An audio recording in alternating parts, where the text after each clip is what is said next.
Boa tarde, a gravação foi iniciada. Iremos iniciar um curso de extensão do módulo de eletrônica básica. No módulo de eletrônica básica, vocês irão estudar eletricidade básica, bem como eletrônica básica. Vou então compartilhar a tela para a gente iniciar o slide.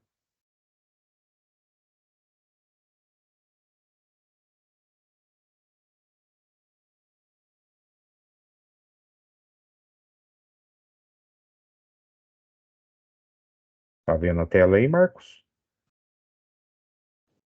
Sim, já começou a compartilhar. Tá vendo bem a tela? Com ampliação boa?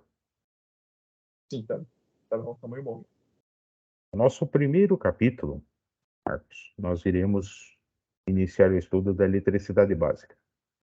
O meu objetivo, ao término da aula hoje, é que o aluno ele entenda o que é eletricidade, quais são as três grandezas básicas da eletricidade e alguns circuitos básicos elétricos. Ainda não vamos entrar com componentes eletrônicos. Apesar de que os exemplos dados serão com cargas que vocês vão ver durante a apresentação, cargas com característica resistiva, e em próximas aulas nós veremos resistores utilizados em eletrônica que têm essa característica. Neste capítulo, iremos abordar conceitos, onde tem um breve histórico, as grandezas físicas, os tipos de materiais e as leis que regem a eletricidade básica. Lei de Ohm, efeito Joule e as leis de circuitação de Kirchhoff. E vão ver alguns exemplos.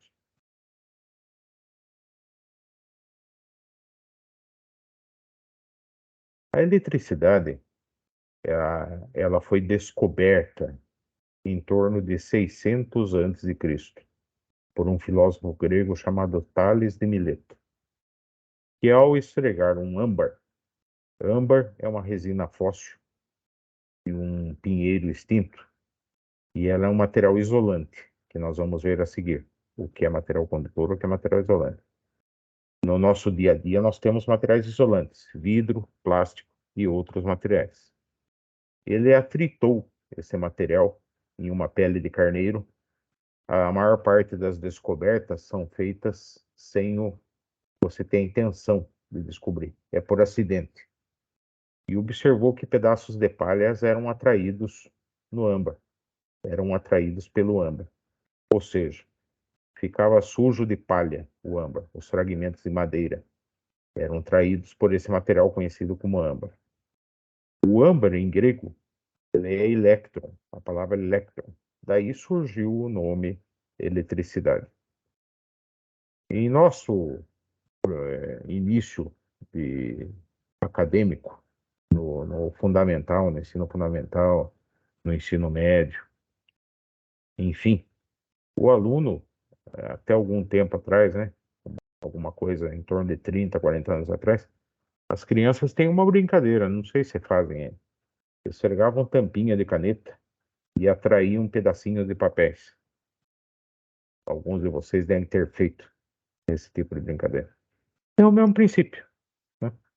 Você eletriza o material isolante, que no caso da tampinha de caneta é de plástico, né? É um polímero, e o papel, que é o outro isolante, ele tem em sua natureza carga neutra, a gente já vai explicar isso aí.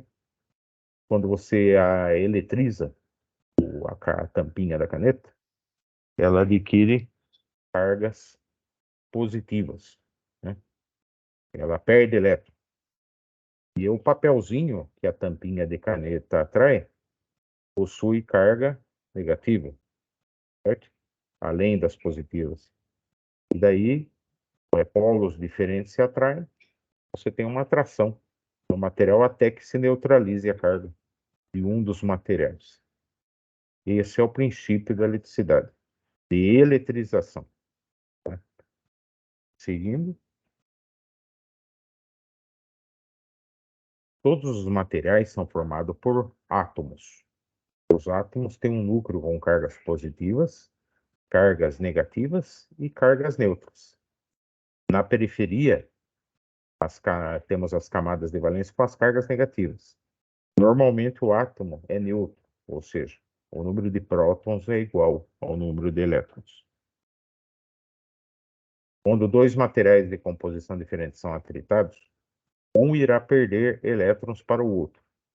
A esse processo dá-se o nome de eletrização por atrito. Foi a descoberta de Tales de Mileto ou âmbar.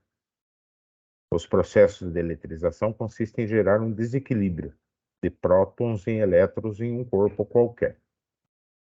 O material que perde elétrons fica positivo, e o material que tem elétrons livres sobrando é material negativo.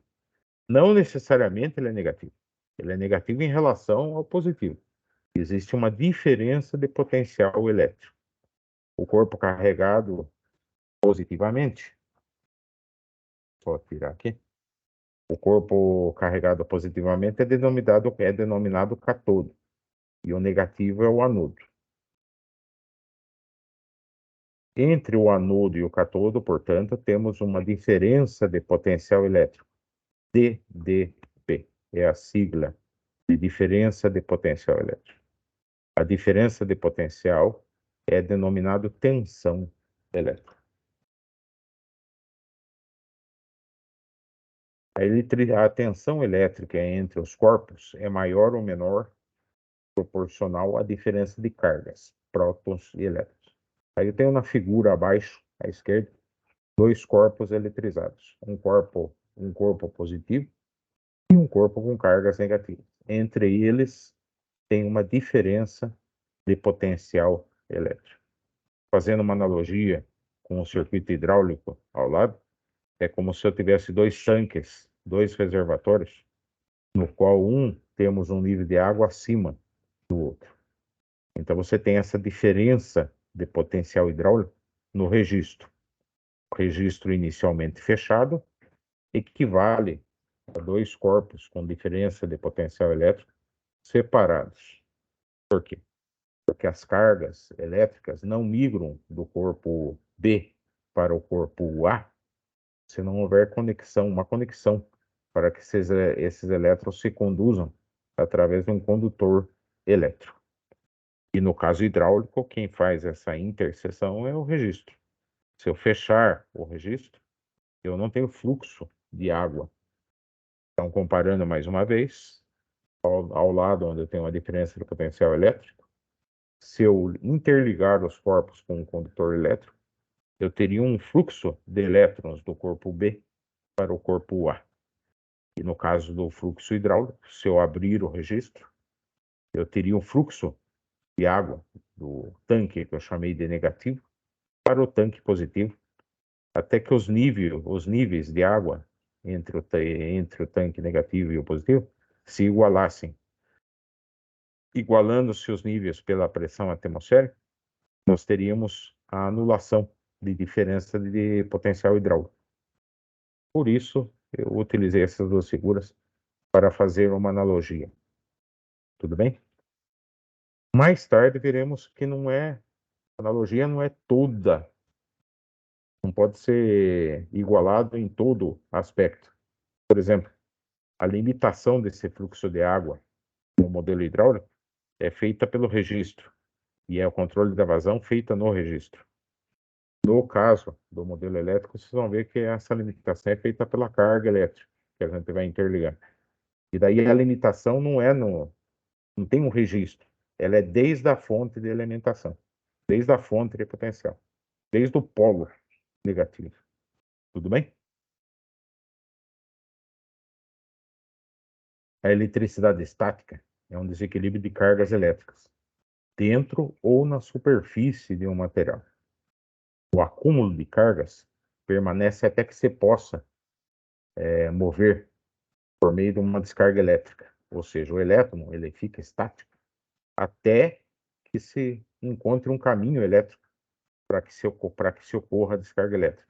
Esse caminho pode ser feito com um condutor elétrico, ou no caso da foto aí, se a diferença de potencial for muito elevada, rompe a rigidez dielétrica do ar. E aí o elétron caminha pelo ar, entre aspas, isso é uma analogia, o elétron não caminha, né? Ele flui pelo ar através de uma faísca. É dado a essa faísca o nome de arco voltaico. Pode ser visto aí na foto. Normalmente ocorre em estações de energia, como é o caso da foto, hein? Quando falha o servo e a ruptura do seccionador demora. Esse seccionador ele abre e fecha o circuito de alimentação. Quando ele abre muito lentamente, tem um problema no servomecanismo da chave. Ela é eletromecânica. Aí o arco abre na abertura e não extingue. O arco permanece. Que é o caso que vocês estão vendo aí. Alguma dúvida até um instante? Temos alguma dúvida até um instante? Por enquanto, tudo certo, professor. Toca. O arco voltaico pode ser muito perigoso em alguns casos, como o caso de um caminhão-tanque. Por que ele é perigoso? O caminhão-tanque transporta que tipo de material? Combustível. Combustível, se ele tiver uma faísca e o componente é oxigênio, né, ele causa explosão. Né? É causada uma explosão. Então, para evitar faiscamento, o caminhão-tanque, uma vez que transitando ocorre carga estática na carroceria, para evitar essa faísca, antes de fazer a descarga do combustível, é procedido um aterramento. O que é um aterramento? Um dos polos, que seria a carcaça do caminhão, é colocado numa barra terra, para que descarregue a diferença de potencial para o terra, sendo que o terra tem elétrons, né? Como a gente já conversou. Né? Então é colocado uma fiação, um condutor, com uma garra, que é conectada a uma haste de aterramento. Voltando ao nosso caso, com dois polos, um polo positivo e outro polo negativo, tendo entre eles uma diferença de potencial, se houver interligação desses polos com um material com propriedades de conduzir os elétrons, ou seja, um material condutor elétrico, de um polo a outro, teremos um fluxo de elétrons então. Então, agora, além da diferença de potencial, estabelece-se uma corrente elétrica. Temos uma corrente elétrica. O que vem a ser a corrente elétrica? A corrente elétrica é o fluxo orientado de elétrons através de um condutor elétrico. Posteriormente, quando avançarmos no estudo da eletricidade com a eletrônica, nós vamos ver situações em que temos diferentes tipos de fonte de tensão, diferentes tipos de fontes que têm uma diferença de potencial. Eu quero dizer que algumas são com corrente contínua, que vai ser estudado posteriormente, e outras com corrente alternada. E as que trabalham com corrente alternada, dependendo da frequência de trabalho, que é um conceito que eu vou falar depois também, a corrente ela transita pelo condutor pela periferia. Esse efeito é conhecido como efeito pele. Eu vou mostrar posteriormente, não se preocupe. Quando ocorre isso, aí o condutor tem que ter uma certa propriedade. Não pode ser um condutor sólido. Eu vou mostrar isso posteriormente. Por enquanto, como é conceito, vamos saber apenas que se eu interligar dois polos com diferença de potencial através de um condutor elétrico, teremos um fluxo de elétrons ordenado pelo condutor, denominado corrente elétrica. Esse estudo da física é denominado eletrodinâmica. Aí não é estática. Por quê? Porque agora o elétron se movimenta. Se o material através do qual flui a corrente elétrica for um bom condutor, já vamos falar a respeito de condutores, ou seja, ele conduz muito bem a eletricidade. É um caminho elétrico curto, é chamado caminho elétrico curto, ou curto-circuito. Dizemos que a conexão é um curto-circuito. Este tipo de conexão promove uma intensa descarga, porque não tem limitação da corrente elétrica. E que normalmente danifica circuitos elétricos, caso não tenhamos elementos de proteção que estudaremos mais tarde. Elementos de proteção e instalações eletroeletrônicas.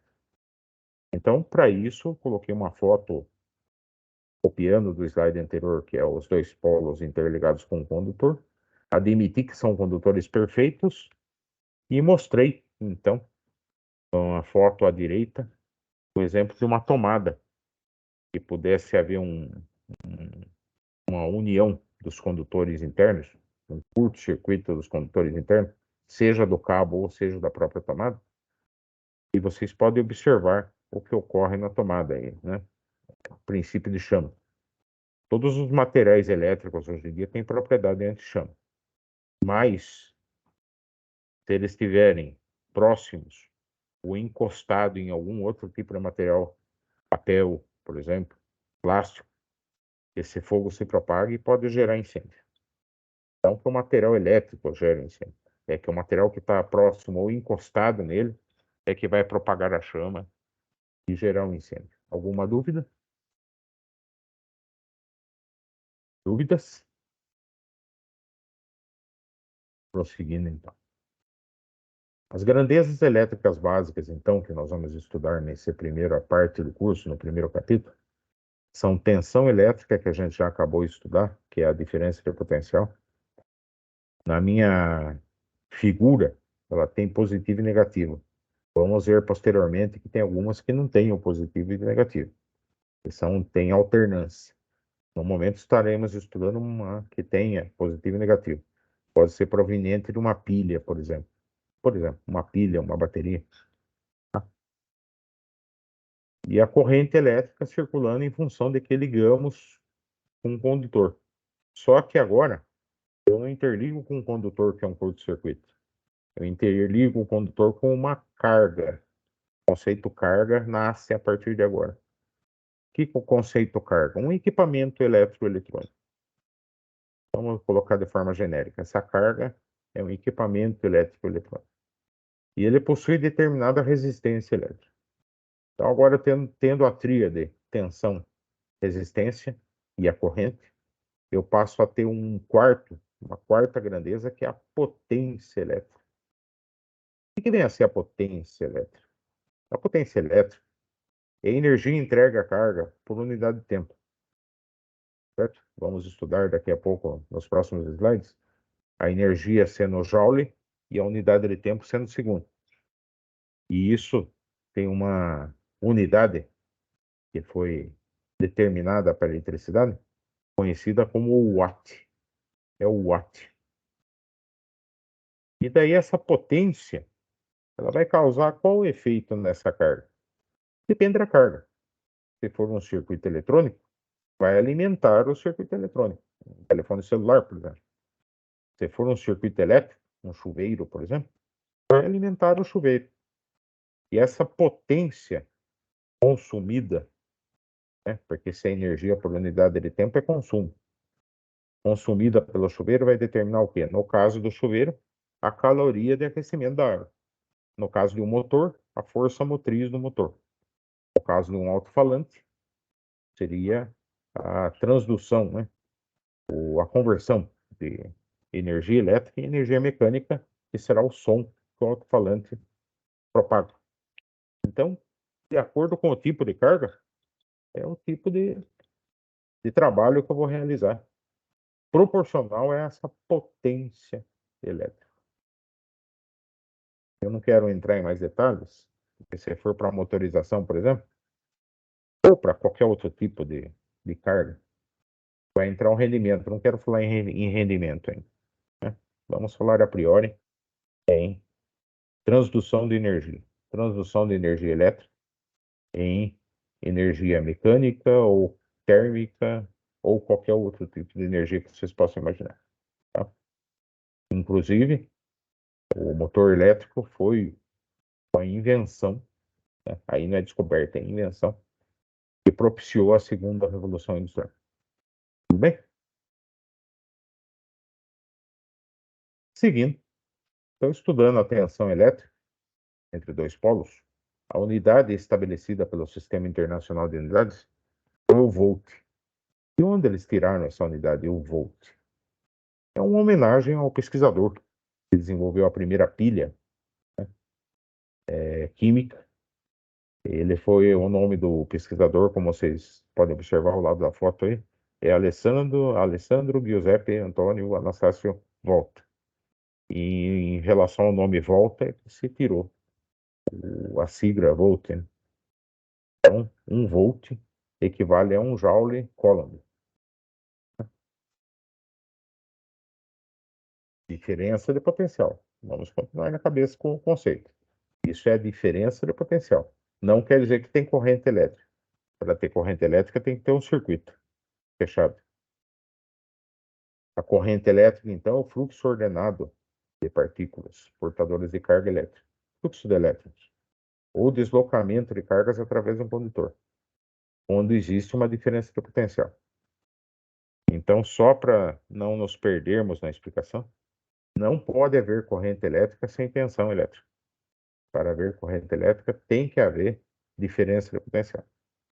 Tal deslocamento procura restabelecer o equilíbrio pela ação de um campo elétrico ou outros meios, reações químicas, no caso da pilha, atrito, luz, enfim. A luz hoje, nos nossos dias, como vocês bem sabem, uma das novas fontes de energia que temos utilizadas é a fotovoltaica. O ampere, aí tem um acento grave, né? O pesquisador é inglês, né? É francês, perdão. O pesquisador é francês. É a unidade de medida da corrente elétrica no sistema internacional, assim como o volt foi dado o nome em homenagem ao Volta, Ampère em homenagem ao pesquisador André-Marie Ampère. A grandeza de corrente elétrica é representada pela letra I. E 1 ampere equivale a 1 coulomb por segundo. Coulomb é carga elétrica, segunda unidade de tempo.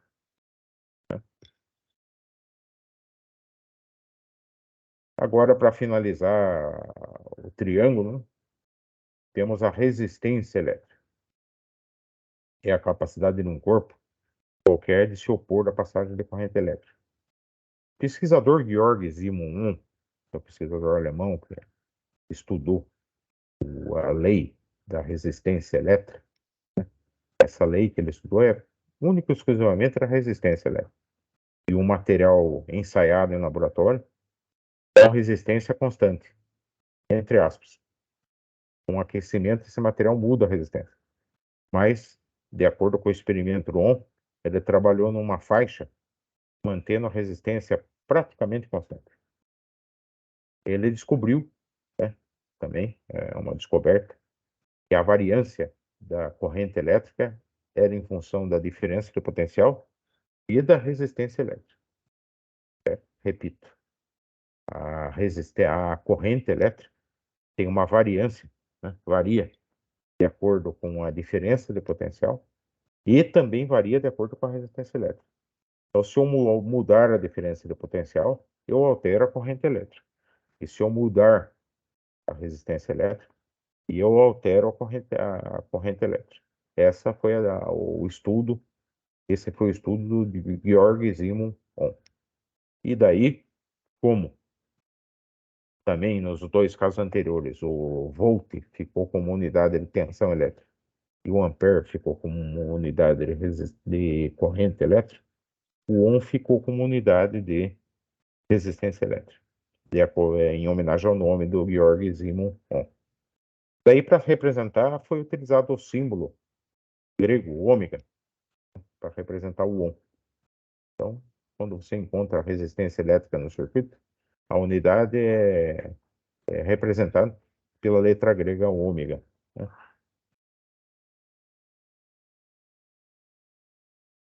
Enfim, como eu falei para vocês, tendo um circuito com tensão, com diferença de potencial, resistência elétrica interligado passo a ter corrente elétrica, certo? Eu tenho o Joule, que é um efeito térmico causado, é uma lei física que expressa a relação entre calor gerado e a corrente elétrica, né? Lembra que eu falei do chuveiro? O chuveiro é uma máquina Joule, né? Ele é com a energia, né, a unidade de energia Joule, para representar o consumo do chuveiro. Ele foi, como vocês vão ver daqui a pouco, dado a unidade watt. E o watt é a joule por segundo. É a unidade de energia por segundo. Tá? Ele está sempre representado, né? Sempre indicado como energia transformada em calor, integralmente em calor. No caso do chuveiro, não é só o calor da carga dentro do chuveiro, que é o elemento de aquecimento do chuveiro. Chama-se popularmente de resistência do chuveiro, mas é um elemento de aquecimento do chuveiro. Esse calor também você vê presente na fiação que interliga o chuveiro, porque ela também tem uma resistência. Mas como o condutor é um bom condutor, o aquecimento do fio, se ele for interligado com o fio adequado, vai ser um aquecimento muito baixo no fio. Se ele for interligado com um fio inadequado, um fio com seção de área muito fina, muito pequena, né? Uma seção muito pequena de área, aí eu tenho um aquecimento proeminente no fio e não aqueço o chuveiro. Tem uma queda de tensão no chuveiro. Isso vamos estudar mais tarde também. Por enquanto, estamos estudando o conceito de eletricidade. Tá? Então, o Joule é essa unidade de energia elétrica, que por um determinado tempo, por unidade de tempo, vocês vão ver no próximo slide que foi dado o nome de watt. O consumo e a potência vai ser representada pelo watt. Né? Um joule é o trabalho realizado para transportar um coulomb de um ponto a outro, estando os dois pontos com uma diferença de potencial elétrico de 1 volt. Essa é a definição do joule. Repito, o joule é o trabalho realizado para transportar uma carga de um coulomb de um ponto para outro, estando os dois pontos com diferença de potencial de 1 volt, de tensão elétrica de 1 volt. Tudo bem? É a pesquisa do James Prescott Jones. Alguma dúvida? Dúvidas? Tem dúvida? Tudo certo. Por enquanto, tudo certo, Marcos? Certo. Se entrou mais alguém além do Marcos, pode se manifestar. Fiquem à vontade. Por enquanto, sem dúvida, professor. O que é? Quem falou? Por enquanto, sem. É o Walter. Baixa um pouco o som, porque tá dando o som estourado aqui no meu microfone. É o Walter. Walter, seja bem-vindo, Walter. Seja bem-vindo, Walter. Eu combinei com o Marcos, que chegou primeiro, daí eu não pude esperar muito, senão ia atrasar muito a apresentação. E se houver qualquer dúvida, pode interromper a qualquer instante. Tudo bem, Walter? Beleza, professor. A potência elétrica, então, passa a ser uma grandeza física que mede a quantidade de trabalho. Né? O joule sendo essa energia, esse trabalho entregue por unidade de tempo. E aí, a potência passa a ser joule por segundo. Então, 1 watt por determinação do Sistema Internacional de Medida, 1 watt representa 1 joule por segundo. E aí o pesquisador, né, o James Watt. Tudo isso que eu falei até agora é descoberta, tá, gente? Isso já existia na natureza. É importante que vocês entendam que tudo isso já existia na natureza. Até agora não temos nenhuma invenção. É tudo descoberto.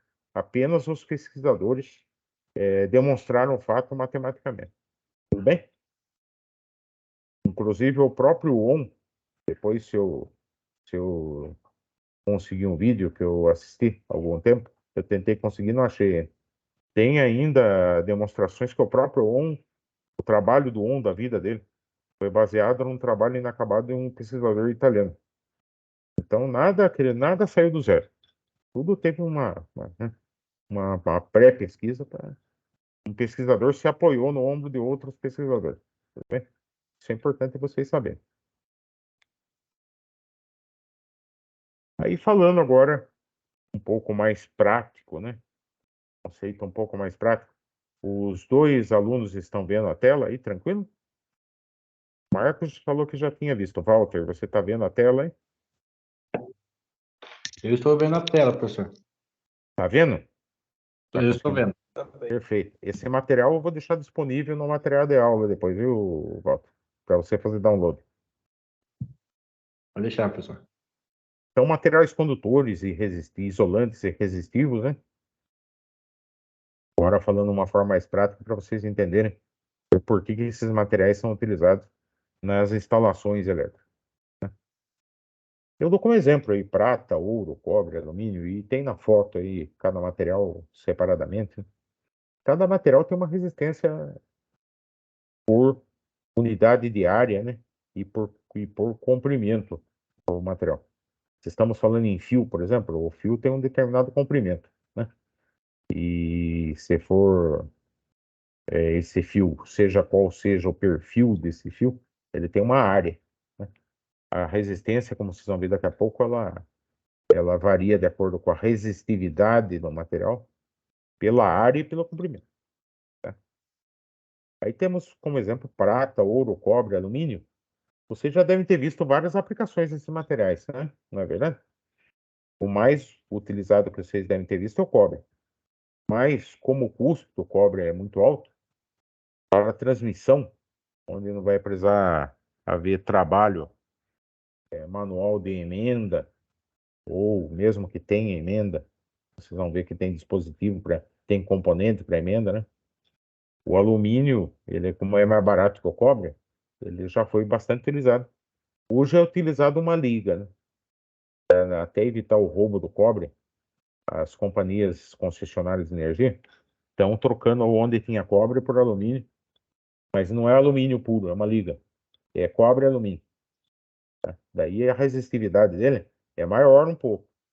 Então, o que eu tenho que fazer para projetar a instalação?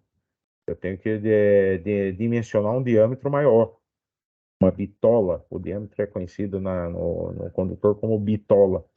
Uma bitola maior no fio, quando o fio tem cobre e alumínio composto, né? É uma composição de cobre e alumínio. Esse tipo de condutor, para interligar poste com a nossa residência, para fazer transmissão e subtransmissão de cabo, é legal, né? Distribuição, né? Porque ele pode trabalhar tanto em baixa como em média tensão, por exemplo, né? Na rua. O problema é que trabalhar com esse material é complicado. Mecanicamente, ele não é dúctil, né? Você não consegue torcer esse material facilmente. Então, cada vez que vai haver alguma emenda, tem que ter um conector de prensagem para fazer essa emenda com o cobre. Tá?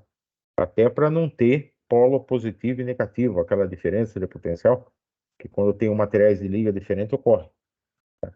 Vamos estudar isso aí melhor depois. E o cobre é o da nossa residência, é o que você mais conhece. É aquele fio alaranjado. É de cobre. Tá? Ele é mais dúctil, então você pode emendar com mais facilidade, né? E hoje no mercado temos muitos conectores também de emenda, tá? De cobre. Internamente ele é composto de cobre estanhado e os mais nobres têm até prata, tá? O ouro foi restrito a aplicações onde o circuito eletrônico ou, ou até mesmo elétrico, dependendo de onde vai usar, o ouro tem uma boa qualidade para oxidação, né? Ele não oxida facilmente. Então, em contatos onde eu quero que dure mais o contato em relação à oxidação do contato, uma camada de ouro é utilizada, é um ouro industrial, ele não é ouro puro, ele é ouro misturado com cobre, é um ouro industrial e daí se utiliza ouro. O melhor condutor dentre esses aí é a prata. Materiais isolantes agora têm a função do quê? Isolar. Lembra daquele arco voltaico que eu mostrei no segundo slide? O arco voltaico, lembra dele? Aquela faísca. Quando eu trabalho com média e alta tensão, estamos falando acima de 1000 volts aí, né? Estamos falando tensões de 13.000, 25.000. Tem tensão, na verdade, o padrão é 23.200 a distribuição. O padrão é 23.200. Em algumas cidades, o padrão da distribuição é 13.800. Mas tem circuitos antigos ainda pelo nosso Brasil, né? Que tem 35.000, tem parte de ferrovia que tem 6.000, 3.000. Trabalhando em média tensão, acima de 1.000 aí, né? Esses materiais isolantes tem que ter para não ter o arco voltaico, a centelha, né? Então, os dois condutores à direita, estão vendo dois isoladores à direita? Dois materiais à direita, hein? Um de cerâmica, um um material vertical, né? Ele é um isolador, e um material discoide, em formato de disco. São isoladores, né? A maioria é de cerâmica, né? O da direita, o mais à direita, aí parece de vidro, né? Eles são discos. E os discos têm classe de isolação, tá? Então, só para como informação extra aí, em termos de Brasil, vou falar de Brasil aí, do estado de São Paulo. Se você for cidade que é 13.800, vai ter 2 discos desses, serão 2 discos. Você olha a instalação no poste, tem 2 discos, é 13.800. Para ter classe de isolação de 25.000, 25 kV, né, 25.000 volts, são 3 discos. E o pino de isolação que vocês estão vendo é chamado de pino de suspensão. É o que vai na cruzeta de madeira no poste, para não deixar o cabo encostar na madeira. É o pino de suspensão, né? Mas temos espaguetes, que é a segunda figura aí, são esses tubulares aí, são espaguetes para isolação. O marrom em particular, ele é de silicone, ele suporta altas temperaturas. E o rolo de fita isolante, que todos vocês conhecem, é uma fita que eu enrolo na emenda que eu fiz para que ela não dê contato elétrico com outros materiais. Então aí temos falando em termos de materiais isolantes, papel, borracha, celeron, baquelite, vidro, mica, e temos muitos outros materiais isolantes. Hoje tem até adesivo isolante. Componentes que antigamente eram fixados em dissipadores de calor, que a gente vai estudar depois, um parafuso, grampo, eles tinham uma mica, uma folha de mica isolante. Hoje tem adesivo. A Tecbond e outros fabricantes de cola tem alguns adesivos. A Loctite tem um adesivo. Ele tem um aspecto cinza, que você põe ele e cola o componente com ele no dissipador. Ele é condutor térmico e isolante elétrico. É um adesivo. Então, a tecnologia desenvolveu bastante no ramo de isolantes.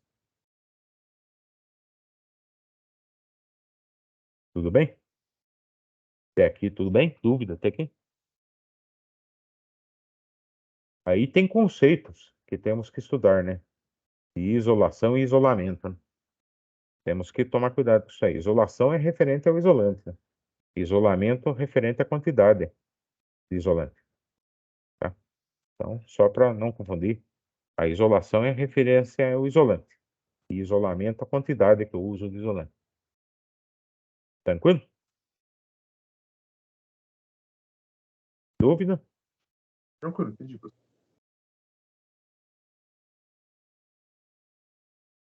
Então, agora estudando materiais resistivos. Agora o terceiro tipo de material, né? Tem vários materiais que são resistivos. Muitos materiais resistivos. Como eu vou dar um curso de eletrônica, eu coloquei na foto componente eletrônico que vamos estudar na próxima aula, conhecido como resistor, tá?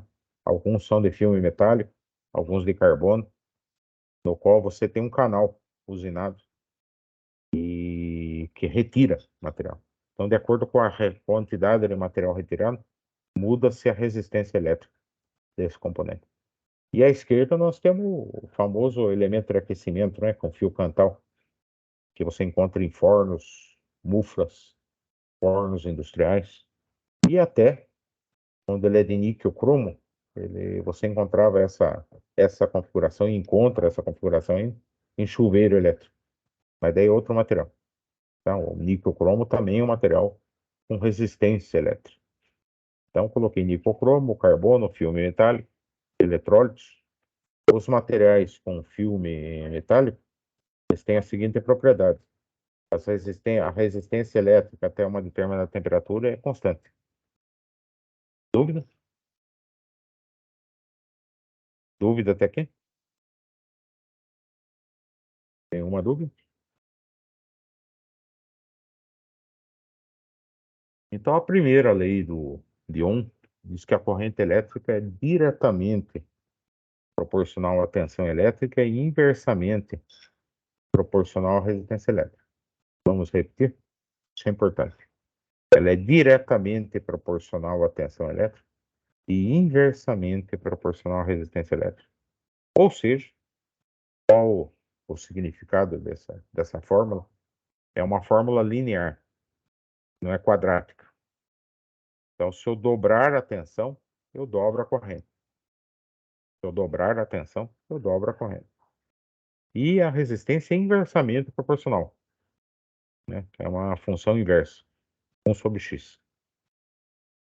Então, se eu dobrar a resistência elétrica, eu derrubo a corrente pela metade. Confere? Marcos, que gosta de matemática, é uma fórmula simples, Marcos? Confere. O Ohm só descobriu isso aí. Ele levou a vida inteira estudando para descobrir isso aí. Lógico. Essa condição ocorre se não houver grande variação de temperatura e depende do material. De acordo com o experimento do Ohm, ele utilizou uma resistência com pouca variabilidade com a temperatura e um circuito curto. Não em curto-circuito. Circuito curto, eu quero dizer. Condutor bom, condutor não longo, né? Não condutor longo. E a carga com uma resistência fixa. Aí, nessas condições, a primeira lei de Ohm diz que a resistência, que a corrente elétrica, é diretamente proporcional à tensão e inversamente proporcional à resistência.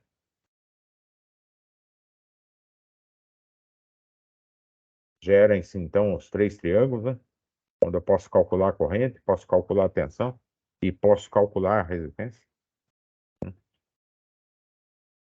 Dividido em 3 partes.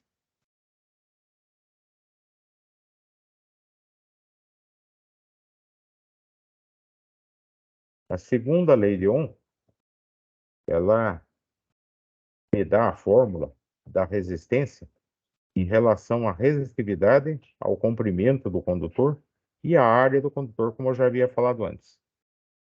Então, quanto maior o comprimento do condutor, maior a resistência elétrica. Você vai ter perda, queda de tensão e aquecimento. E quanto maior a área do condutor, menor a resistência elétrica.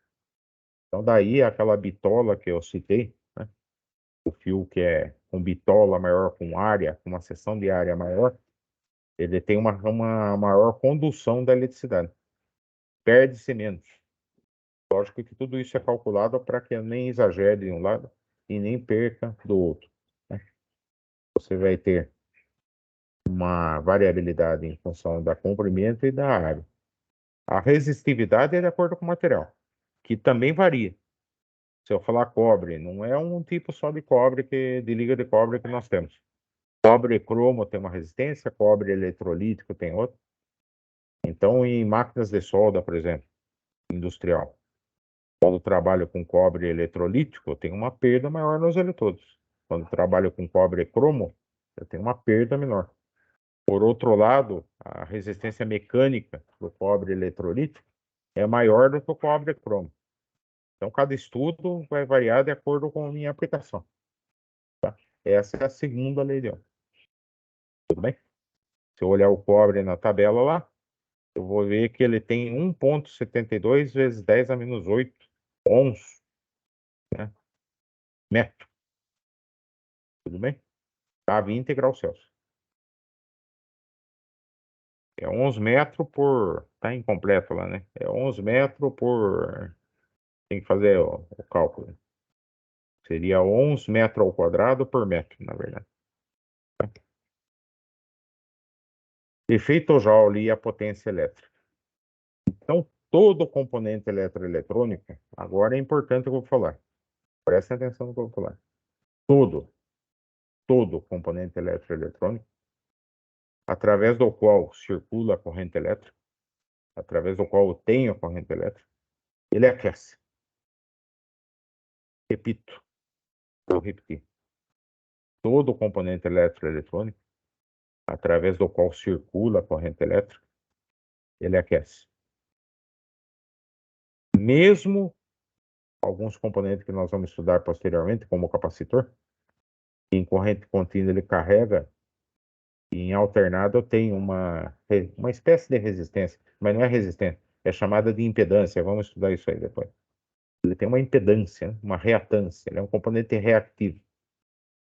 Ele não aquece em corrente contínua porque ele carrega e cessa a corrente. Mas se tiver corrente pulsada ou tensão pulsada, ele aquece. Inclusive degenera o isolante dele, o eletrólito dele. Tá? Tem que tomar cuidado. Cada caso é um caso. Mas todo componente elétrico que circula a corrente elétrica aquece.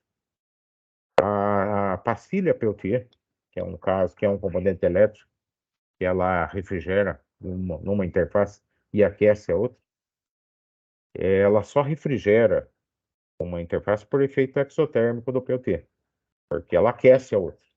E se eu não retirar o calor da outra, ela não refrigera. Ela refrigera porque o calor da outra face eu retiro. Daí ela gela uma face. Então, todo componente eletroeletrônico aquece. Eletroeletrônico, elétrico e eletrônico. Motor aquece? Aquece. Tá? Não tem jeito. É elétrico. O chuveiro aquece? Aquece. Tá? Refrigeração, ou é por ação exotérmica, química, por exemplo. Um compressor de refrigerador, ele comprime gás, né? E daí tem a serpentina. Mas o compressor aquece. Não tem jeito. Elétrica e eletricidade e eletrônica é potência útil e aquecimento. O aquecimento normalmente é a perda, com exceção de aquecedores, que daí é o aquecimento que eu quero, né? Mas tirando isso, sempre o aquecimento é a perda da potência.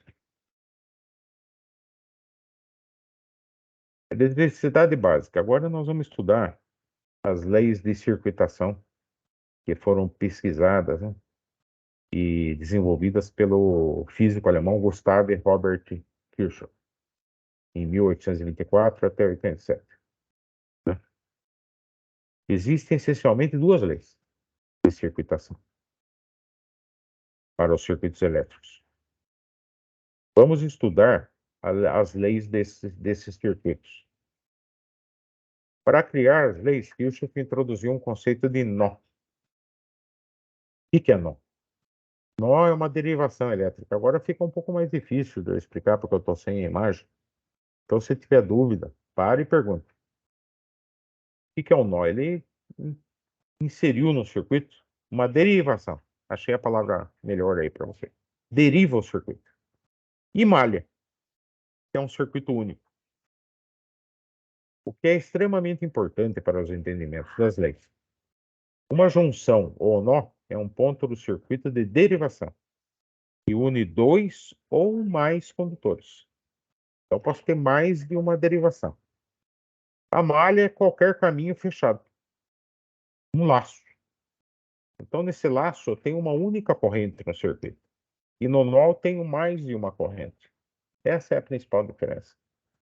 Tais conceitos dividem as leis, né, em outras, duas enunciadas, como lei dos nós e lei das malhas.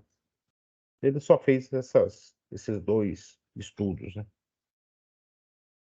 Então, agora com exemplo, com a imagem, a simbologia primeira que você vê lá, a tensão da fonte, é uma fonte de alimentação. O que vai ser fonte de alimentação que estudaremos posteriormente? É qualquer fonte de energia onde tem uma diferença de potencial. Repito, é qualquer fonte de energia onde eu tenho diferença de potencial. O que eu tenho aqui, no momento, é uma fonte de tensão e corrente contínua. É uma bateria ou pilha, ou um equipamento chamado fonte de alimentação, né, com tensão contínua. Ou seja, a corrente flui num sentido único, tá? Está sendo representada do positivo para o negativo. Esse sentido de corrente é conhecido como sentido de corrente convencional. Por que é o sentido de corrente convencional?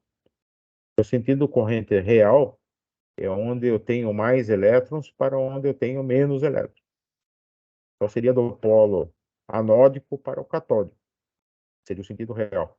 O sentido convencional é do catodo para o anodo. Tudo bem?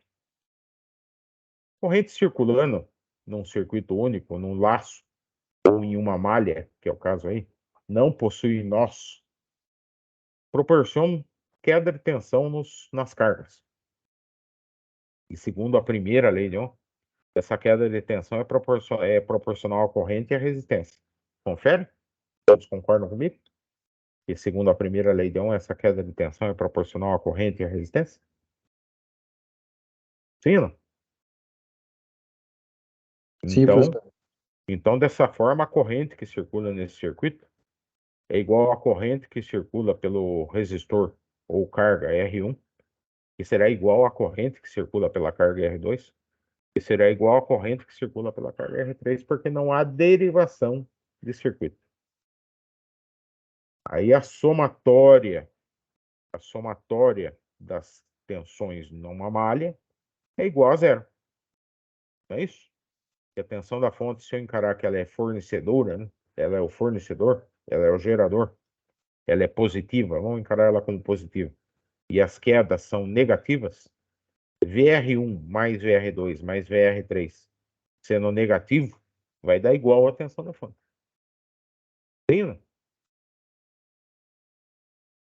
Então a somatória seria V da fonte menos VR1 menos VR2 menos VR3 igual a zero. Repito, a somatória das tensões é igual a zero. Sempre.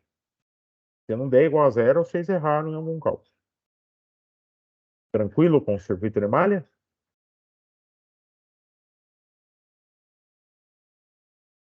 E dos nossos. Eu tenho uma fonte fornecedora de energia, a mesma, e agora com derivações.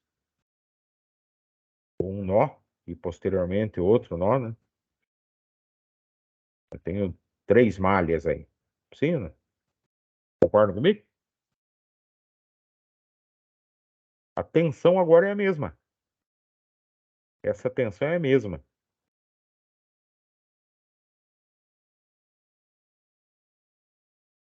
E as correntes, a somatória das correntes agora que é igual a zero. Né? Tem que tomar muito cuidado para ligar a carga em paralelo. Na residência tem que ser em paralelo. Por que na residência tem que ser em paralelo? Porque eu preciso de circuitos individuais, não é isso? Na residência você não vai ter ligação em série, é muito difícil. Pode acontecer, mas é muito difícil. Normalmente vai ser paralelo, sim ou não? Porque eu preciso de circuitos individuais. Mas na eletrônica tem que tomar muito cuidado. Só como exemplo, um dos componentes que a gente vai ver mais à frente, que é o LED, todos vocês conhecem o LED, né? Hoje tem iluminação com LED em qualquer lugar, né? Ele tem uma tensão de polarização adequada dele. Depende do material do LED. Eu pego o LED vermelho comum, tem uma tensão de polarização. Pego o LED de alto brilho, tem outra tensão. As tensões não são iguais. E eu unir, mesmo que 2 LEDs perfeitamente iguais, interligar 2 LEDs em paralelo, por exemplo, vai funcionar? Vai. Mas um dos LEDs vai ficar um pouco menos luminoso que o outro. Se você fizer uma análise crítica fina, você não vai ter a mesma potência disponibilizada nos 2 LEDs. Por quê? Porque um tem uma tensão de polarização, mesmo sendo igual, mesmo sendo do mesmo lote, é ligeiramente diferente da tensão do outro. Tudo bem? E tem gente que liga, mas não é legal. LED, o ideal dele é ligar em série. Tá? Se eu quiser ligar mais de um LED. Paralelo, não. Por causa da diferença das tensões dos LEDs, de polarização dos LEDs. Isso vamos ver mais à frente, não se preocupe agora. Eu só citei para tomar cuidado em ligar a carga em paralelo. Tudo que é ligado em paralelo tem que ter característica muito próxima, muito, tanto receptora como fornecedora. Tem que tomar muito cuidado com impedâncias, com resistência. Impedância é um assunto para mais para frente. Dúvida? Marcão? Arte? Eu vou querer perguntar uma coisa pra você mais pra frente, mas quando chegar no. Quando você No, voltar. quando chegar no caso, né? No caso do LED, por exemplo, nós podemos discutir bastante a respeito disso aí, né? É isso, eu queria deixar pra gente entrar nisso. Isso, Walter. Entendeu o que eu falei? Por enquanto, professor, eu tô conseguindo acompanhar, por enquanto tô sem dúvida ainda. Eu não tô. A velocidade com que eu tô passando o curso tá legal para vocês?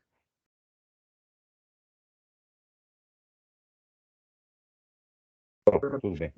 Entrou mais alguém fora o Walter? Tem mais algumas pessoas aqui na reunião. Tá. Se alguém quiser se manifestar, fique à vontade. É uma mandala de fórmulas que os alunos, principalmente de curso técnico, gostam de utilizar. É um formulário completo, né? O aluno gosta muito para cola, isso é para fazer cola. Não precisa. Não precisa porque se você entender o conceito, basta você saber uma fórmula que você tira as outras, né? Usando matemática aí, que vocês gostam de matemática, não é isso? Vocês não gostam de matemática? Silêncio. Fiquei preocupado agora. Não gosto de matemática. Gostava. Mas, Gostava, professor. Opa, é, matemática aqui na veia. mas para quem gosta. Aí eu dei um exercício aqui como exemplo. Esse exercício ele é bastante interessante. Você só me dá uma licença que eu vou tomar uma água e já retorno, né? Só um instante.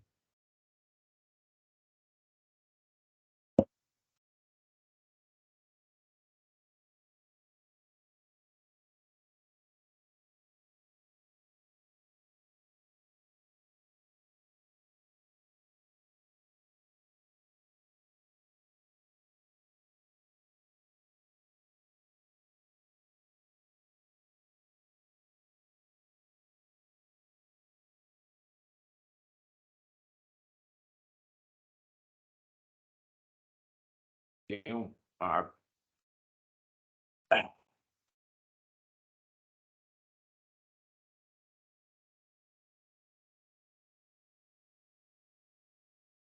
Retornei aqui. Aqui é um exemplo prático de aplicação elétrica, né? Tem nada de eletrônica, hein? Caiu num caso de um pirógrafo. Vocês sabem o que vem a ser um pirógrafo, né?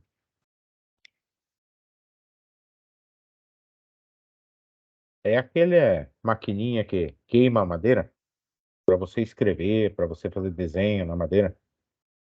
Então ela aquece uma ponta, que nem um ferro de solda. Já viram esse tipo de equipamento? Não? Acho que eu nunca cheguei a ter, pelo menos não pessoalmente. Ele é muito simples. Ele só tem um transformador que é para baixar a tensão elétrica, né? Mais uma vez falando de diferença de potencial, né? E ele reduz a tensão, alguns pirógrafos aí, para algo em torno de 2 volts. Alguns modelos chegam a 6 volts. E daí você tem uma ponta para cada caso de gravação aí, né? No caso, eu escolhi uma ponta com 0,3 ohms, né? E eu quero saber que corrente que o transformador tem que fornecer para alimentar essa ponta aí, né? Usando então a primeira lei de Ohm, um caso bem prático aí, né? 2 volts dividido por 0,3 ohms, né? Resultará em 6,7 amperes, né? Tudo bem? A potência, então, dessa maquininha olhando a mandala, né? Vamos voltar na mandala aqui, né? A potência seria igual a tensão vezes a resistência, não é isso? V vezes I, né? Estão vendo na mandala? P em watts, V vezes I. Voltando aqui, então. O 2 vezes 6,7 vão ter quase aproximadamente 14 watts, né? Sim ou não? Se fosse 7 arredondando, 2 vezes 7 dá 14 watts, né? 6,7 vai dar quase 14 watts, né? Sim ou não? Vai dar 13,4. É por aí, professor. Isso, mais precisamente 13,4, é isso? Isso, exatamente. Agora vocês têm que acostumar com umas coisas na eletricidade, né? Que é um pouco diferente da física, né? Todo estudo que eu falei até agora é físico. Todos concordam? Porque todo estudo que eu falei até agora é físico.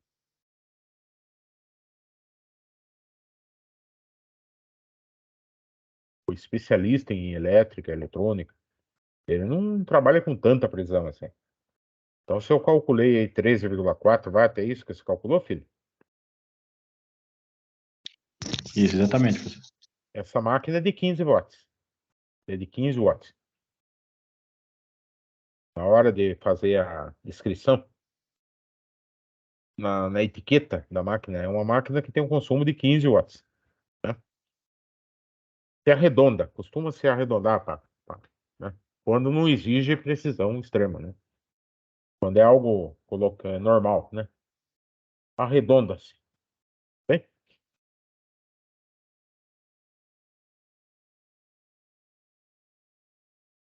E agora um exemplo com cabo, né? Utilizando agora a segunda lei de Ohm. Pode ser utilizado numa instalação de residência, por exemplo. Vamos supor que eu tenho uma carga que eu vou ligar a 100 metros de distância. Entendeu? No caso, 50 metros, né? Porque o cabo vai e volta, né? Aí vamos colocar aí um cabo único de 100 metros. Qual seria a resistência desse cabo? Como que eu calculo? A segunda lei de Ohm.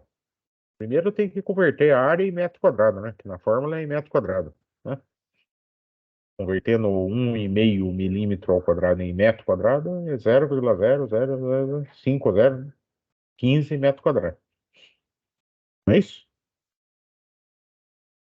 Ele dá uma divisão de milímetro para metro diferente do que vocês estão acostumados. Tem que tomar cuidado com a matemática aqui, né? Mil milímetros é quantos metros? 1 metro são quantos milímetros? 1000 milímetros, não é isso? Todos concordam? Todos Certo. concordam que o metro é 1000 milímetros, mas ele dividiu por mais de 1000, né? Estão vendo que foi dividido por mais de 1000 aí? Não? Tá Sim, certo. porque a área é quadrática, né? Tem que tomar esse cuidado. Então é volume cúbico, é mais divisão, hein? Comprimento 100 metros, aí entra direto, né? E a resistividade do cobre? 1,72 vezes 10 a menos 8. Então, aplicando 1,72 vezes 10 a menos 8, né? É 1 metro, tá correto, porque milímetro ao quadrado dividido por metro dá milímetro, dá metro quadrado dividido por metro dá metro, certo? E 1,72, 10 oitavos, 10 a menos 8 vezes 100, que são 100 metros, dividido por 0,00015, me dá uma resistência de 1,15, ó. Então, se eu medir esse cabo de ponta a ponta com o medidor de resistência, um ohmímetro, eu vou medir um ohm e 0,15. 1 ohm,15. Agora, quer ver eu pegar vocês uma parte prática? Quer ver eu pegar vocês uma parte prática? Querem um desafio aí, não? Vamos supor que eu meço e dá 1 ohm,25. Em vez de dar 1,15, dá 1,25. Tá errado? Pergunta agora que não quer calar. Eu meço e não deu 1,15. Eu pego esse cabo, meço e não deu 1,15. Deu 1,25. Tá errado? Primeiro, Não. primeiro não tá errado. Primeiro não tá errado porque a resistitividade, eu não falei que depende da liga do cobre? Não falei que a resistitividade depende da liga do cobre? Sim ou não? Sim, falou. Esse cobre do cabo pode variar um pouco a liga dele. Então, esse 1,72 já pode ser um pouco diferente. Mas às vezes não é isso que varia. Não é isso que dá a variância. O instrumento começa, não tem cabo de prova, não tem ponta de prova? Sim, não? Sim, Não tem professor, tem. ponta. A ponta de prova tem uma resistitividade também. E o instrumento tem uma calibração. Se eu unir as pontas, às vezes não dá zero. Dá 0,1, 0,15. Unindo as pontas, você vê que não dá no zero o ohmímetro, ele vai acrescer esse valor da resistitividade das pontas. Olha como pega, gente. Então, medir resistência, é isso que eu quero dizer. Medir resistência de valor muito baixo, você tem que ficar esperto. Pode não dar o valor nominal da resistência, porque tem a resistência das pontas de prova. É lógico que se eu pegar um multímetro de muito boa qualidade, com a bateria muito boa, e pontas de prova de muito boa qualidade, vai dar praticamente zero. Eu uno as pontas, você vai medir praticamente zero na menor escala do multímetro, né? Ou em alta escala, né? Vai dar praticamente zero.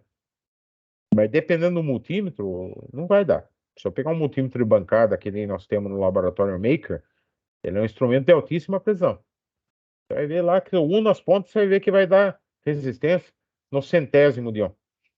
Mas multímetro comum chega a dar décimo de ohm. Tá? Tome cuidado. Na hora de medir resistência baixa. Valeu o conselho aí, não? Sim, professor. Valeu, conselho.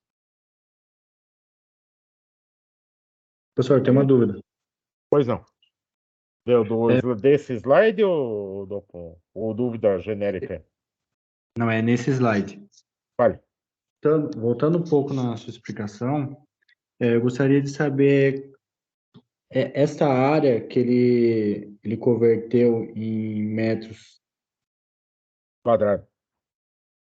em metros quadrados, o que ele fez? Ele multiplicou por 10 a sexta, é isso? Não, ele dividiu, né? Ele Aí dividiu dividiu. 1,5. Ah, não. Então estava em metros quadrados. Estava em milímetro quadrado, que o fio é comprado em milímetro quadrado. Ah, tá. Quando você compra o fio, ele é comprado em milímetro quadrado. Para fazer a conta, tem que colocar em metro quadrado. Ele Ah, dividiu 1,5, né? Mas não divide por 1.000, né? Não é isso? ele dividiu por 10 a sexta, então. Isso. Ah, não, entendi agora. Daí você tem o... Não, 10 a sexta é muito, né? 1,5 dividido por 1 milhão é muito, né? Não deu 1 milhão aí, deu? Ah, não, Desde a deu. sexta. Deu 1 milhão. É isso mesmo. É 1 milhão, Então, é isso mesmo. É isso mesmo. Beleza. Por isso que eu falei de gostar de matemática. Tem que ficar esperto aí. Sim. É um detalhe que você pode errar, exatamente. Porque se um metro é 1.000 milímetros, quando é ao quadrado é 10 a sexta, né? É 10 a sexta. Não é isso? Uhum. Então é isso aí. Toma cuidado com isso aí, beleza. Tá? Tá bom, professor, obrigado. Aí voltando, eu utilizei um software que eu utilizo para simulação, para demonstração de um circuito elétrico. Então, nessa situação, onde eu tenho uma chave seccionadora, e eu secciono o positivo, né? E o comum desse circuito, portanto, é o negativo. Depois eu vou mostrar em eletrônica que existem circuitos que o comum é positivo. São raros hoje em dia, mas existem. E eu multiplico os 12 volts por 5 amperes, essa lâmpada tem 60 watts de potência. Tá? Tome cuidado que não é 60 watts de luz. Isso que eu falei para vocês de rendimento, que a gente ia estudar mais tarde. Quando eu pego uma lâmpada incandescente, aí eu estou dando um exemplo de uma lâmpada de veículo, não é isso? Um exemplo. E a lâmpada incandescente, quando ela consome a potência de 60 watts, ela não disponibiliza 60 watts de luz. A incandescente é quase tudo calor. Ela dá de luz mesmo, 15 vai. Certo? Se der. Às vezes é menos. Porque a do carro é halógena, né? Então ela tem um rendimento um pouquinho maior. Mas ela dá bem menos que o 60. Quando eu coloco LED, se eu colocar um LED de 15 ou 20 watts no carro, ilumina mais do que essa de 60. É interessante, né? Então, quando eu tinha lâmpada de casa antiga, de 100 watts, lembra aquelas lâmpadas antigas de 100? Não sei qual é a idade de vocês são novos, né? Que idade você tem, Marcão? Marcos, mas eu vi bastante essa lâmpada já. você chegou a ver a lâmpada incandescente? Mesmo Acho, sendo novão? é, Porque a de LED já está no mercado há mais de 10 anos, não está? não sei exato, mas acho que já tinha já mesmo. Eu acho que quando você era criança, era aquela lâmpada de alta pressão halógena, né? Halógena não, fluorescente de alta pressão, né? Aquela compacta de alta pressão, PL, Caso ainda era né? incandescente. Você tinha incandescente para casa, né? Já Ó, tinha. então, só para fazer um comparativo, né? Se um cômodo aí utilizava uma lâmpada de 100 watts, o Walter vai lembrar disso, é o Walter, não sei qual é a idade. Lembra, Walter? Ah, eu tô na casa dos 32 anos, professor. Então, Isso. era de 100 watts a lâmpada, né? Você hoje com uma de LED de 15 watts, você tem essa potência de 100. Olha a diferença de rendimento, de perda em caloria. É muito grande, né?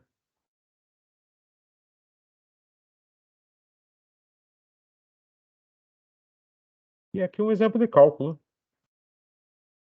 Então, um exemplo de cálculo. Qual é a tensão de alimentação desse circuito? A tensão é a somatória, né? Lembra da somatória? Lembra que eu dei o exemplo da somatória? Então, se eu tenho uma corrente de 10 miliamperes, o que é 10 miliamperes? Walter, o que é 10 miliamperes? Se eu não O me que é o engano, o que é o mili? É milésimo, né? é milésimo, é menos 10 a menos 3, se não me engano. Isso. Então, temos 10 milésimos de 1 ampere. Sim, ó. Uma corrente num circuito de malha, numa malha, a corrente é uma só? Não é isso que eu falei, o conceito que eu falei no slides atrás, né? Numa malha, a corrente é única, não é isso? Os mesmos 10 miliamperes que circula através dos 300 ohms, né? Se 300 é 300 ohms, ele também circula através dos 200 ohms, e essa mesma corrente circula pelo resistor de 100 ohms, é única.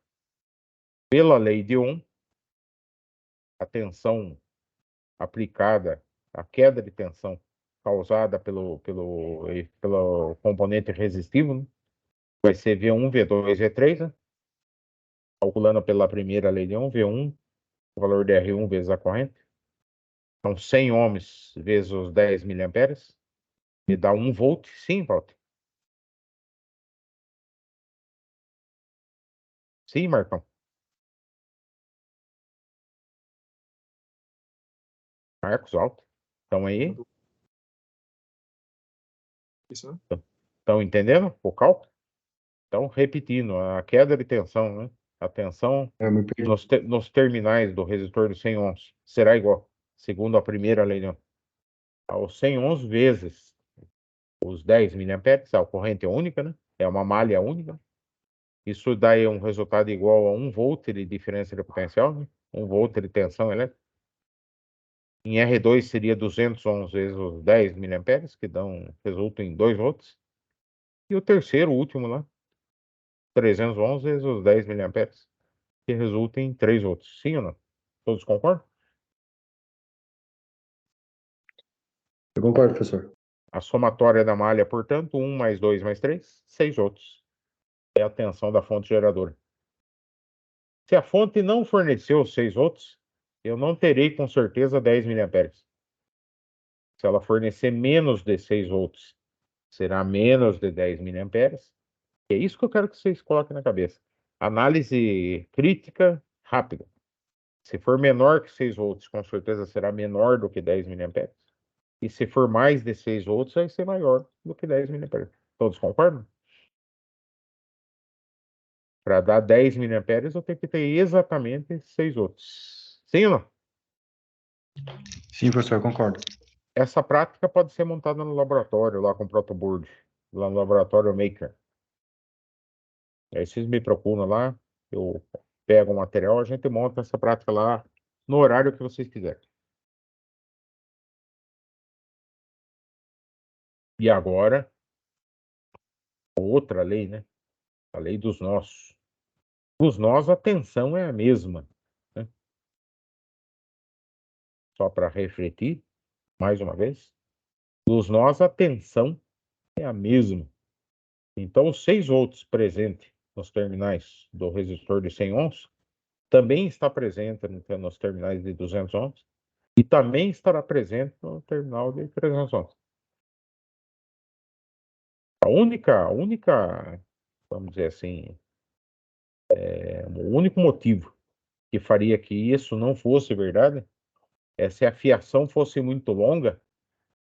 Com a fiação muito longa, teria o acréscimo da resistência da fiação. Todos concordam? Todos concordam? Aí, Oi? aí sim, aí sim. Se a fiação fosse muito longa nos circuitos, né? Que o nó ele gera outro circuito, todos concordam? Que o nó gera um novo circuito. Aí a fiação muito longa iria acrescer o valor dos resistores. Supondo que é idealizado, né? É perfeito. Os 6 volts dividido por 111 dá 0,06. O I2, os 6 volts dividido por 200 dá 0,03.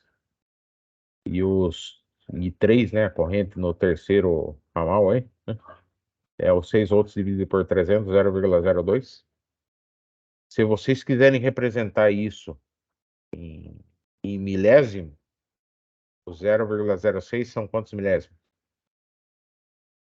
São 60 milésimos, não é isso? Não é isso? O 0,03 são 30 milésimos. Concorda comigo, Marcos? Certo, isso. É só fazer 1000 vezes maior, né? É só fazer vezes 1000. E o 0,02 seriam 20 milésimos. Correto? Correto? Tomando tudo isso,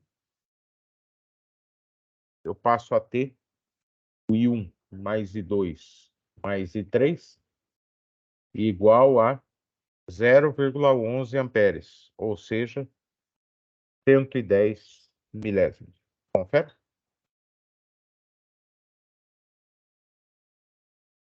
Confere, Ok. confere a informação? Dúvida até aqui?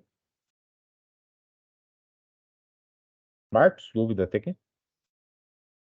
Mais alguém que esteja assistindo que eu não consigo ver agora? Eu não consigo ver agora. Mais alguém assistindo? Alguma dúvida até aqui? Ô, professor, mais uma dúvida aqui, ó.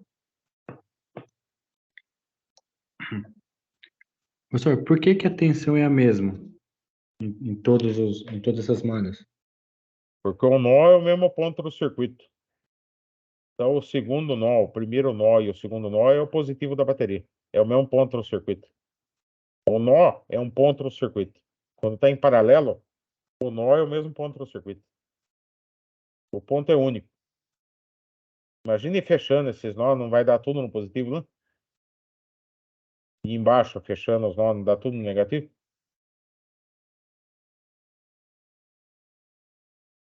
Não é isso? Imagine fechando. Enxergue virtualmente, você encurtando o fio. Encurte todos os fios, fecha os nós. Encurte todos os fios e fecha os nós. Coloque letra A, B, C, D, E, F. Quando você fecha os nós, não fecha tudo no mesmo ponto do circuito? Sim. É o mesmo ponto. Se é o mesmo ponto, é a mesma diferença de potencial, né? Ah, entendi agora, professor. Obrigado. É fácil, né? É fácil. E a corrente é a mesma enxergando? Porque em série não tem nó, né? É um único laço. Em laço não tem como mudar a corrente, né? Não tem desvio de corrente para mudar a corrente. É isso?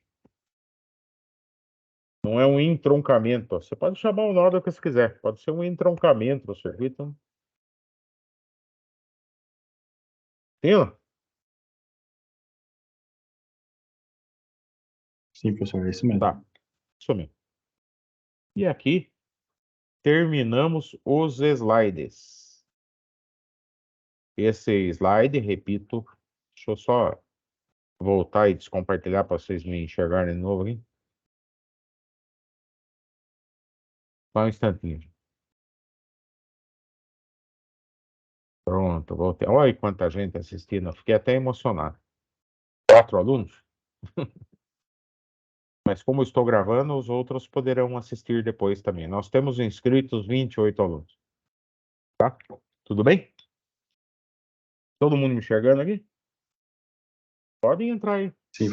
Interagir comigo aqui. Todo mundo me enxergando aqui? Aí. Gostou do ritmo da explicação? Gostaram aí do ritmo da explicação? Bastante, eu não sei se está com celular. O que eu aconselho, se possível, é assistir com o computador, né? Mas se não puder, assiste com o celular, né? Se bem que, como eu falei, como a aula está gravada, ela vai ficar disponível depois para você assistir com uma outra interface, né? É que o computador, a tela é grande, dá para você ver tudo grande, é legal, né? Agora não faz grande diferença.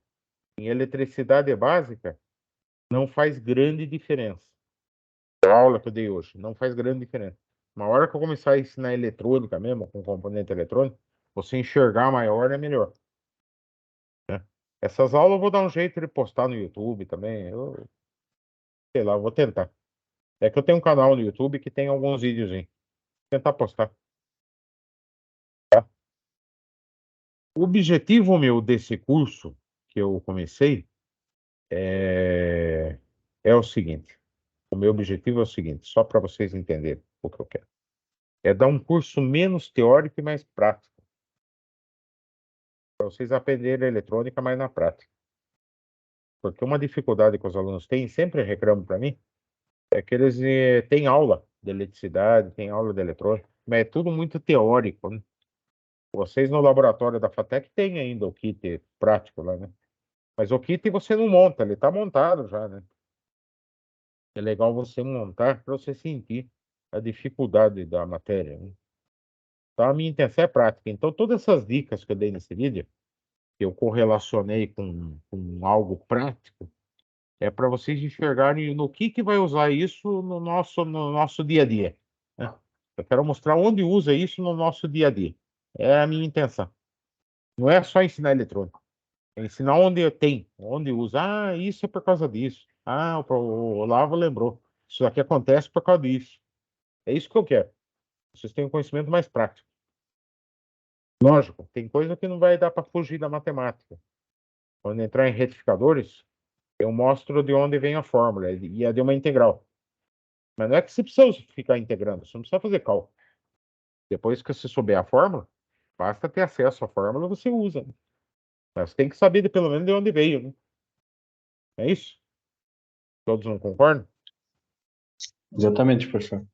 Inclusive, uma das dificuldades que a gente está tendo é a partir dos transistores. Então, por exemplo, o professor Portela, que deu transistor para vocês, ele deu transistor. Vocês põem no kit lá, liga o kit e mede os valores, né, do amplificador, não é isso? Sim, não? Isso, isso. Mas você não testa o transistor, vocês não sabem testar transistor. Exatamente, professor. E eu vou mostrar, vou ensinar a testar transistor. Vai ser muito Ver, bom esse curso. ver se o Eu tô- transistor tá, ver se o transistor tá bom, se o transistor tá ruim, que transistor utilizar, quando utilizar um junção bipolar, quando precisa ser MOSFET. Isso, Aí eu exatamente. vou, aí eu vou dar IGBT, eu vou dar IGBT também, que ele não sei se ele deu. Eu vou dar IGBT, eu vou dar outros tipos de transistores. Eu não consigo mostrar tudo. 10 sábados não dá para ver tudo.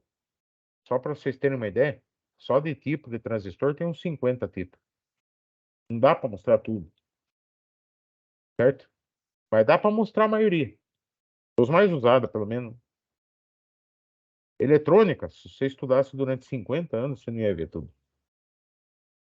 Ela é muito complexa. Eu lembro que eu tive um aluno na engenharia, isso deixou eu bem chocado, né? E ele era biomédico. Aí eu falei, mas por que você decidiu fazer eletrônica, né? Ele falou, não, é que eu trabalho com neurocirurgia e hoje eles implantam eletrodo, chip no cérebro. Vocês devem ter ouvido falar já a respeito disso. E ele falou, professor, eletrônica é mais difícil que neurologia. Eu falei, não é possível. O cérebro humano não pode ter nada mais difícil. Ele falou, não é mais difícil. Aí eu comecei a falar, pensar bem, falei, é coisa pegada, né? Eletrônica é difícil aprender.